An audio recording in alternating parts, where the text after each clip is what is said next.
Welcome to the Slop Farm. Enjoy the video. In this video, I will explain how to fix Roblox not launching on mobile. First, ensure your internet connection is stable. A weak signal can prevent the app from starting. Next, try restarting your mobile device.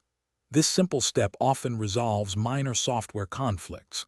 Finally, quickly check if Roblox servers are experiencing any outages, as this would prevent anyone from playing. These initial checks can save you a lot of time. If basic steps don't work, let's dive into app-specific solutions. Go to your device settings and clear the Roblox app's cache and data. This removes corrupted files.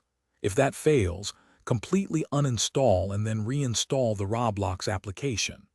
Before reinstalling, make sure you have at least 1 GB of free storage space on your device, as insufficient space can cause launch issues. This often resolves deeper app-related problems. Next, let's focus on your device's software. Always ensure your mobile operating system is updated to its latest version. Outdated software can cause compatibility issues.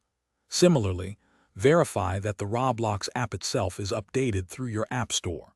Sometimes, a simple app update fixes known bugs. Also, temporarily disable any VPN or proxy services you might be using, as they can sometimes interfere with the game's connection. These steps ensure optimal performance. For more persistent issues, consider checking for conflicting applications that might be interfering with Roblox. Review your device's app permissions for Roblox, ensuring it has all necessary access. If you've tried all these steps and Roblox still isn't launching, it's time to reach out to Roblox support. Provide them with as much detail as possible about your device and the troubleshooting steps you've already taken. They can offer personalized assistance. Thanks for watching. Consider subscribing if we helped you today.